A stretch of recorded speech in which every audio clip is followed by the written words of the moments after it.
Nós veremos hoje a carta de Paulo aos Romanos, à Igreja de Roma. Essa carta foi escrita mais ou menos no ano 57 depois de Cristo, ok? Então, Paulo mostra o anseio que ele tinha de ir a Roma, mas até então ele não tinha ido pessoalmente ali e pregado aos gentios de Roma. Logo, até então, haviam já cristãos em Roma devido àqueles momentos, que houve de propagação, que cada cristão teve que sair fugido de Jerusalém e muitos foram parar em cidades diversas, até se você se lembrar de Priscila e Áquila, que era um casal que tiveram que sair depois fugidos de Roma, porque lembra, Cláudio começou a expulsar todos os judeus de lá. Então, naqueles momentos de dispersão, houveram cristãos que chegaram a Roma, porém pregaram para os judeus.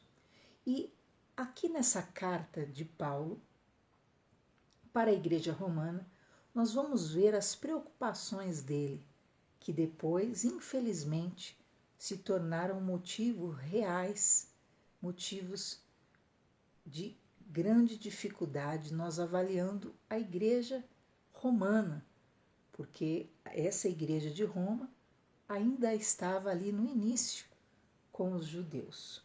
E Paulo fala que ele foi chamado para ser apóstolo por Deus, a fim de que ele anunciasse o Evangelho de Jesus Cristo. O que é um apóstolo? A palavra apóstolo significa enviado, né? Então, na verdade, é alguém que é enviado por Deus para cumprir um propósito. E ele diz que ele foi separado pelo Senhor para ser apóstolo e anunciar a boa notícia do Evangelho de Deus. Essa boa notícia que tinha sido prometida por Deus pelos profetas lá na Bíblia Sagrada desde o início, estava escrita nas Escrituras. Essa boa notícia fala a respeito do Filho de Deus, o nosso Senhor Jesus Cristo, o qual, como ser humano, foi descendente do rei Davi, e quanto à sua santidade divina, ele provou da ressurreição com grande poder, que se trata, na verdade, do Filho de Deus. Por meio de Cristo, Deus deu a honra de Paulo ser esse apóstolo ao serviço de Jesus Cristo, para levar as pessoas de todas as nações a palavra, a boa notícia, a fim de que estas crescem e fossem obedientes a Jesus Cristo, o Filho de Deus. Entre essas pessoas, Paulo fala, estão vocês que estão em Roma, a quem Deus tem chamado para pertencerem a Jesus Cristo. Por isso, Paulo dizendo, eu escrevo a todos vocês que estão em Roma.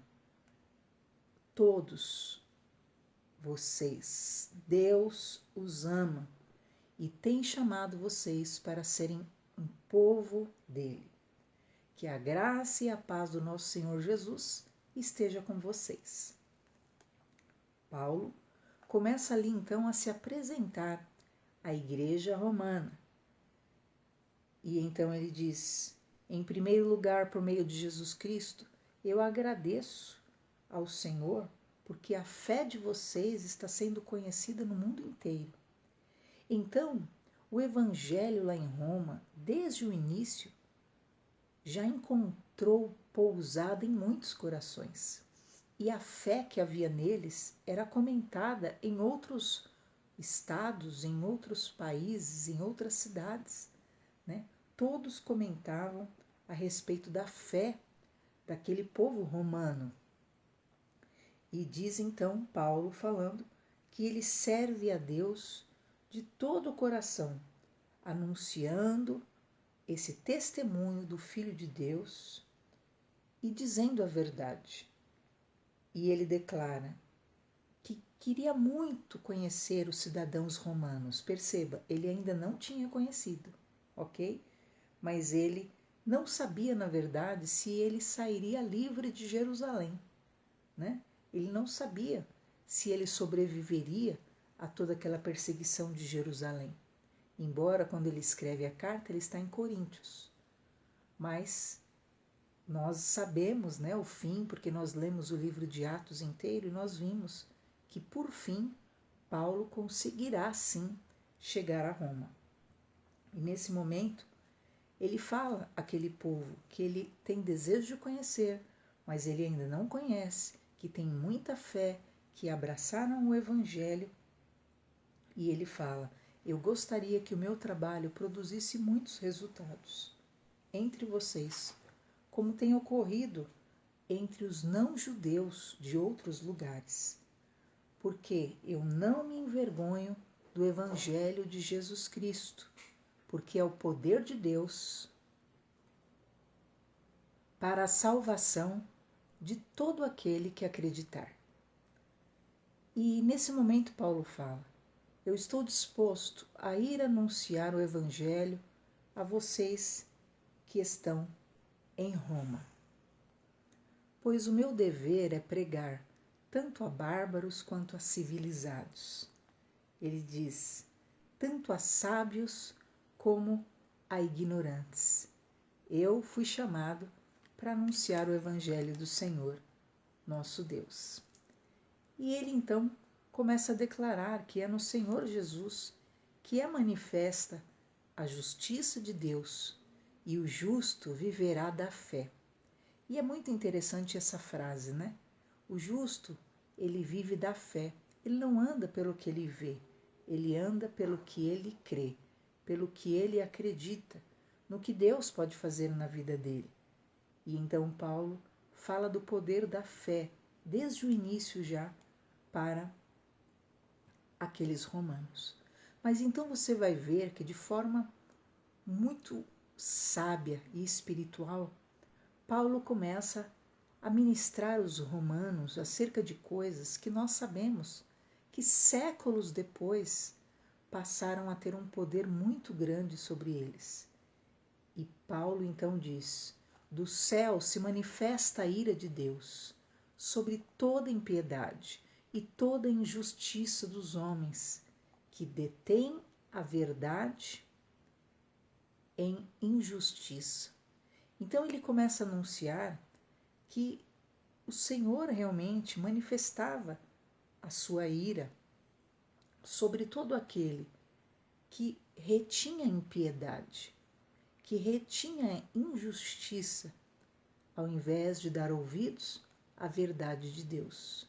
Porquanto Deus se fez conhecer e tem se manifestado a toda a humanidade, porque as suas coisas invisíveis, desde a criação do mundo, tanto quanto o seu eterno poder, como a sua divindade, se entendem e se veem pelas coisas que estão criadas, para que ninguém tenha justificativa de negar a Deus.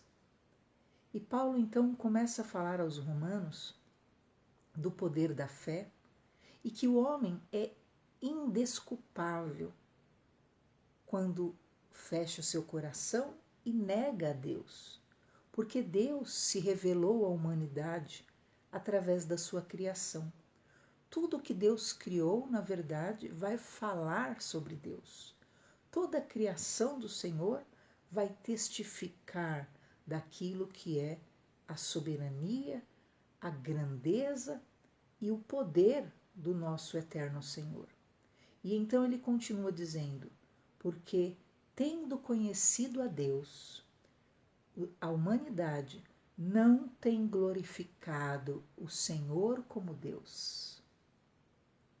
Olha só o que Paulo vai começar a dizer. Nem tem dado graças a Deus. Antes, com seus discursos, se dispersam e o coração insensato deles fica na escuridão.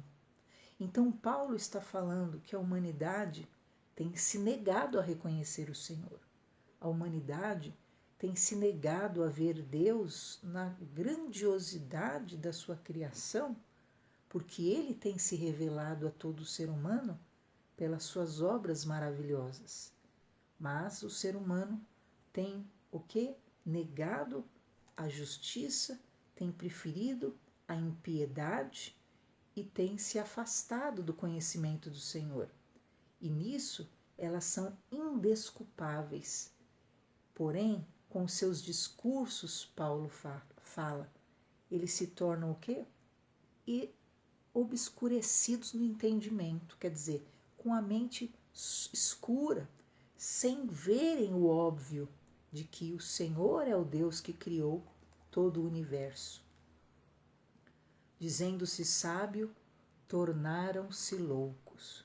Então a humanidade, tomada pela sua pseudo-sabedoria, tem se tornado louca quando nega ao Senhor Todo-Poderoso, porque nas coisas invisíveis, desde a criação do mundo, o Senhor tem se manifestado à humanidade. Em tudo e de todas as suas formas, Deus tem se revelado ao homem. E então, Paulo revela o grande problema que hoje nós compreendemos, e ele naquela época, no ano 57 depois de Cristo, ele fala para a igreja de Roma e ele diz: mudaram a glória do Deus incorruptível, do Deus que não se corrompe, do Deus perfeito, em semelhança da imagem de homem corruptível, e de aves, e de quadrúpedes, e de répteis. Paulo começa a falar do culto a imagens. Paulo começa a falar, olha, a igreja de Roma, o ser humano tem cegado o seu entendimento e eles têm transformado, mudaram a glória do Deus eterno, do Deus grandioso, em imagem de homem corruptível, em imagem de seres, de animais. Então as pessoas, Paulo está dizendo, deixaram de cultuar ao Criador eterno e estavam cultuando imagens de escultura feita à imagem de ser humano. Deixaram o Deus eterno, o Deus grandioso, e fizeram para si ídolos, imagens, perceba o que ele diz, do homem corruptível. Queridos, isso foi no ano 57. Se você ver aquilo que foram os desvios dessa igreja de Roma, demoraram para acontecer. Mas Paulo, no ano 57, já avisava a igreja de Roma que a humanidade, distorcendo a grandeza do Todo-Poderoso, se apegaram à imagem de homens corruptíveis, fizeram para si ídolos, a imagem de um ser humano, a imagem de um animal, a imagem de répteis. Por quê? Porque houveram períodos, sim, né, da idolatria chegar ao ponto de adorarem serpentes, não a igreja de Roma em si, né, mas o ser humano, a humanidade, adorarem bezerros, adorarem, né, rãs, adorarem ratos, como existem em países hoje em dia, e Paulo fala sobre isso. E também adorarem ou venerarem a imagem de um ser humano corruptível. O que é um ser humano corruptível? É um ser humano que se acaba, um ser humano que morre, que tem um corpo que vai voltar ao pó. Então, cada vez que alguém se ajoelha para uma imagem de escultura de um ser humano, de um homem, o que está acontecendo com essa pessoa? O que Paulo falou aqui para a igreja de Roma, que essas pessoas estavam adorando venerando, deixando Deus eterno, todo-poderoso, para venerarem a semelhança de um homem corruptível, de um ser humano que se deteriora, um ser humano que se acaba. E aí, automaticamente vêm as consequências. A Igreja de Roma começou com desvios, e é importante você ver algumas datas que se manifestaram e foram decisivas naquilo que era a dispersão da Igreja Romana do puro Evangelho. Diz que no ano 310 eles começaram a rezar pelos mortos. As pessoas morriam e eles começaram a rezar pelos mortos. No ano 320, eles começaram a usar as velas. Ora, Cristo é a luz do mundo. Ele é a luz eterna. No ano 375, a Igreja Romana começou o culto dos santos. O que é isso? Cultuar a imagem de homens corruptíveis. Homens que foram homens de Deus que passaram pela terra, que foram justos, que foram misericordiosos, que foram justificados dos seus pecados pelo sangue de Jesus, que foram homens bons. Porém, são seres humanos, tão corruptíveis quanto nós, tão mortais quanto nós, iguais a nós. Por isso que Paulo, lá no ano 57, falou: Igreja Romana, as pessoas com a mente escurecida, que estão na escuridão, elas deixam ao Deus eterno todo-poderoso para venerarem a imagem de homens corruptíveis. Então, a Igreja Romana, no ano 375, realmente iniciou esse processo de desvio, de cultuar os santos.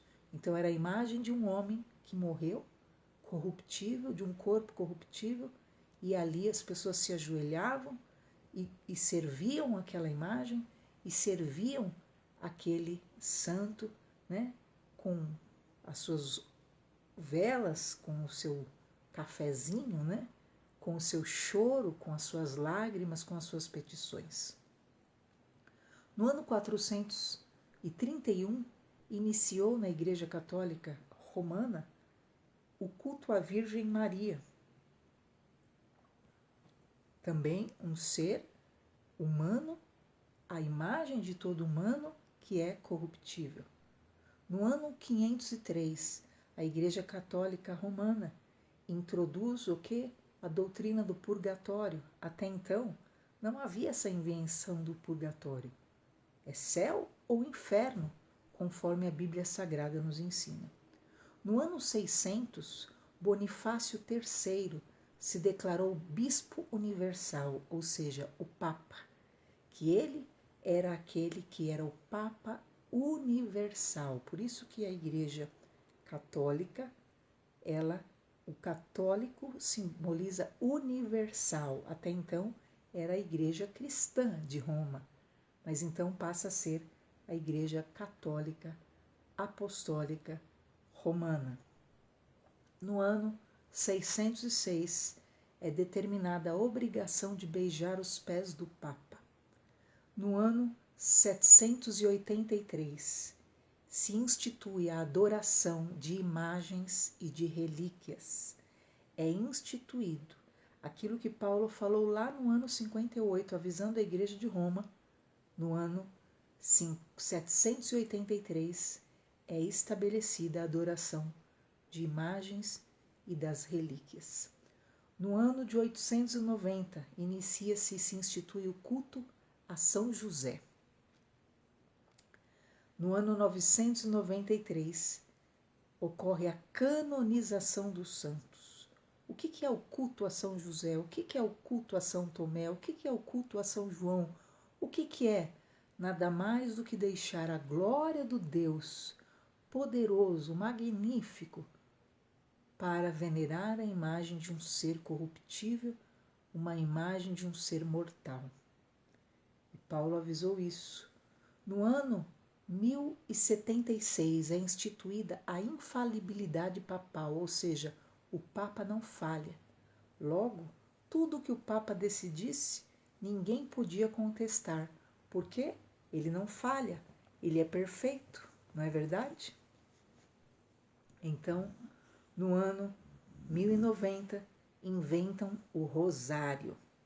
No ano, então, de 1184, é instituída a Santa Inquisição. O que é isso, queridos? Lembra que no ano 1076 foi declarado que o Papa não falha, que ele é perfeito? Então esse homem perfeito que não falha, que não podia ser contestado, agora institui a Santa Inquisição. E você que não conhece essa história, vale a pena você dedicar alguns momentos ou dias para estudar sobre esse período terrível onde milhares foram assassinados, milhares de cristãos, milhares e milhares. No ano de 1190 é estabelecida a venda de indulgência.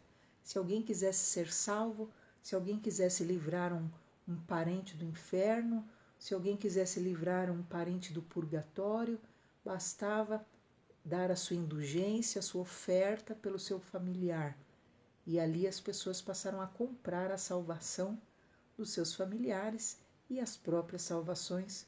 E Lutero diz, que quando ele ouviu essa tese que figurava na época, que dizia: quando tilintar as moedas no fundo, daquilo que era o lugar, o coletor, a alma do familiar sairia do inferno. No ano de 1215 é estabelecida a confissão auricular, Não é mais para confessar para Deus como a Bíblia ensina. Não é somente você ir diante do Senhor, confessar os seus pecados e ser perdoado. Não. Agora eles estabelecem de novo que precisa de um sumo sacerdote. No passado era assim. Para a pessoa ser perdoada, ela precisava do sumo sacerdote ir diante de Deus e pedir perdão por ela. Mas Jesus morreu na cruz, o véu foi rasgado para que todo ser humano tenha acesso a Deus. Mas então a Igreja Católica, que é universal, o católico é universal, a Igreja Católica de Roma institui então a confissão auricular, que agora, para você quer ser perdoado, você precisa ir lá e confessar para o padre, confessar o seu pecado para o ser humano, e ele vai estabelecer ali a sua punição, entre aspas, ou o seu modo de ser remido da sua culpa. Ou você vai fazer 30 Pai Nosso e 50 não sei o quê, e assim já não é mais pelo sangue de Cristo. Cristo já não é o mediador único, Precisa da mediação de um ser humano. No ano, então, de 1230, a Igreja Católica estabelece a proibição da leitura bíblica. Eu vou parar por aqui porque nós temos pouco tempo, mas é importantíssimo você conhecer essa parte da história. Perceba que Paulo estava dizendo lá no ano 50 sobre a Igreja Católica, na verdade, viria a explodir anos depois diante de toda a humanidade, e até hoje nós vemos que o que Paulo vai denunciar aqui são os problemas que enraizaram mesmo na Igreja Romana e geraram os danos e desvios da pureza do Evangelho de Jesus. Então eles mudaram a glória de Deus e compararam a semelhança do homem corruptível. Só que isso tem consequência. E diz então, versículo 24: por isso Deus os entregou às concupiscências de seus corações e imundícias, para desonrarem os seus corpos entre si. Então, a consequência de não dar a Deus a glória devida, a consequência de deixar de adorar o Criador e adorar a criatura, a consequência de deixar de procurar ao Criador e procurar a criatura é que essas pessoas seriam entregues ao desejo da sua própria carne e ao desejo e à imundícia dos seus corações, e eles começariam a desonrar os seus corpos entre si, porque mudaram a verdade de Deus em mentira, porque honraram e serviram mais a criatura do que o Criador, que é bendito e eternamente. Então, toda a humanidade da face da terra, quando deixa o Criador para se curvar diante da criatura, deixa de adorar, reconhecer a soberania, a grandeza de Deus, para cultuar, para se curvar diante do que é terreno, do que é mortal, de um ser humano, de uma imagem de um ser corruptível que até já morreu, por mais justo que tenha andado na terra. Então essas pessoas são entregues ao desejo da sua carne e à imundícia dos seus corações. E diz então que Deus abandona essas pessoas às paixões infames, às paixões que não são de boa fama. E quais são essas paixões? Nós vamos ver aqui Paulo dizendo. Diz que as mulheres mudariam o uso natural, no contrário à natureza.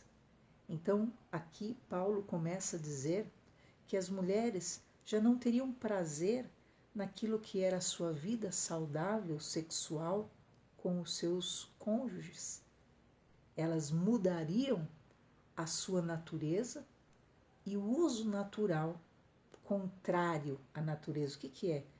Na verdade, nós temos visto, né, hoje em dia, mulheres sadias sexualmente, que têm tido realmente uma continuidade de uma vida sadia sexualmente, sem comprometimentos, realmente são poucas as que têm uma paz e uma felicidade naquilo que é a sua vida sexual. Por quê? Porque as mulheres acabaram, por aquilo que é até o seu afastamento de Deus, mudaram até o seu curso natural, né? Você vai ver o histórico de muitas mulheres que não têm prazer mais numa vida sexual limpa. Como diz aqui, o que é mudar o uso natural, no contrário à natureza? Até a medicina, até médicos realmente que são corretos, né? Naquilo que é libertos, naquilo que é a sua liberdade de expressão, eles falam que o sexo anal é algo que é prejudicial para o corpo da mulher e para o próprio homem, né? E, no entanto, há um grau realmente de distorção que, infelizmente, muitas não conseguem manter uma vida pura. E o que significa, além disso, mudar o uso natural no contrário à natureza? Que as próprias mulheres não conseguiriam ter mais essa vida sadia sexualmente. E nós temos visto, infelizmente hoje, que é perigosíssimo, desde a infância, incitam as crianças o que? A masturbação, incitam as crianças para quê? Para quando chegar numa vida adulta, não ter prazer conjugal, não ter prazer marital. Por quê? Porque já ensina aquilo que é uma vida egoísta, né? Uma vida de autossatisfação, sem precisar de ninguém. Esse é o intuito, né? De forma que não há um prazer naquilo que é uma relação pura e tão abençoada que é conforme o padrão de Deus. Diz então o versículo 27 que os homens deixariam o uso natural da mulher e se inflamariam em sua sensualidade uns com os outros, homens com homens, cometendo torpeza, e receberiam em si a recompensa que convinha ao seu erro.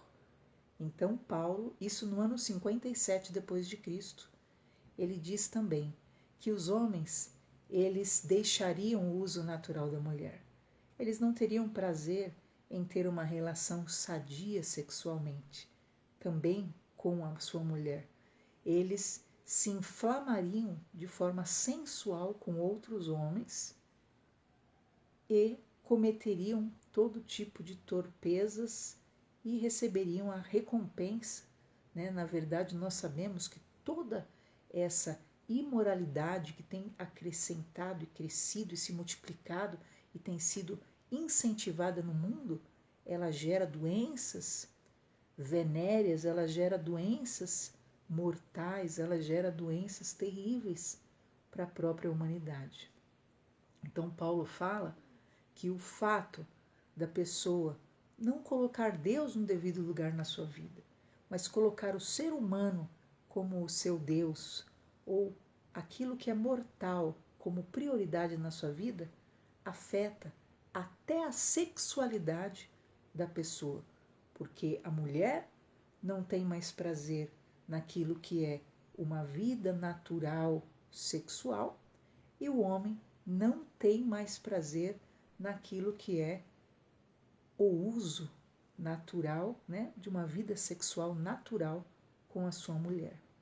E então diz que como a humanidade não se importa de ter conhecimento de Deus, assim Deus entrega a humanidade a um sentimento perverso para fazer aquilo que não convém.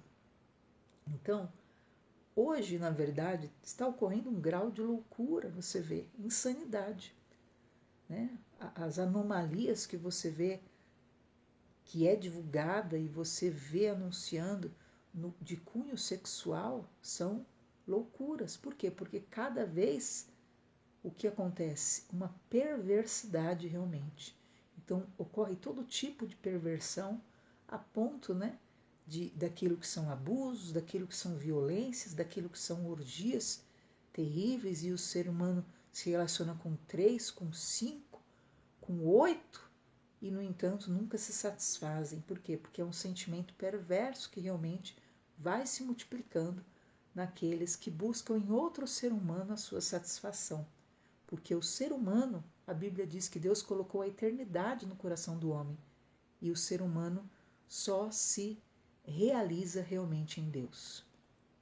Assim, a humanidade cheia de iniquidade.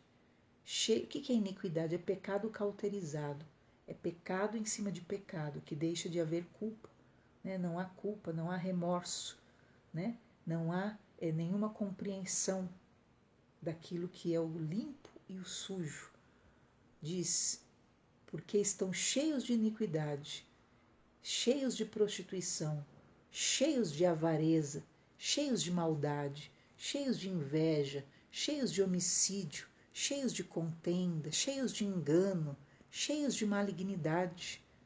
Se tornam pessoas murmuradoras, detratoras. O que é isso? Aborrecedores de Deus.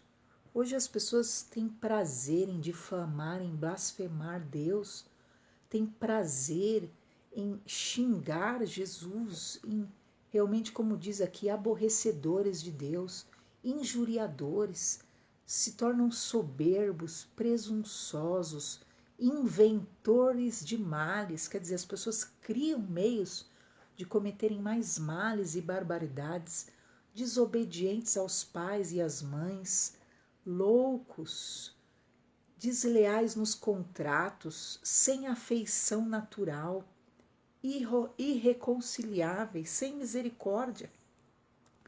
Essa é a geração que não honra a Deus. O que é, né? Uma pessoa sem afeição natural? O que nós vemos, né? Filho matando pai, é pai matando filho, e um mata o outro. Não tem mais uma afeição natural, aquilo que se espera, o respeito aos avós, aos pais, aos irmãos, né? Como diz, irreconciliáveis, não há perdão, não há misericórdia, eles não perdoam, são irreconciliáveis, né? Sem misericórdia, não tem compaixão de ninguém, matam sem dó, né? Matam por nada, conhecendo a justiça de Deus. Todos devem saber que são dignos de morte os que tais coisas praticam, e também os que consentem com os que cometem tais coisas. Então, as marcas daqueles que não dão a glória devida ao Senhor é essa que nós vemos. A pessoa se torna cheia de vícios, cheia de ódio, cheia de ciúmes, crimes de morte, brigas, mentiras, malícias, caluniam, falam mal uns dos outros, têm ódio de Deus, são atrevidos, orgulhosos, vaidosos, inventam maneiras de fazerem o mal, desobedecem aos pais, são imorais e não têm pena de ninguém. Guardemos esta palavra, Romanos 1.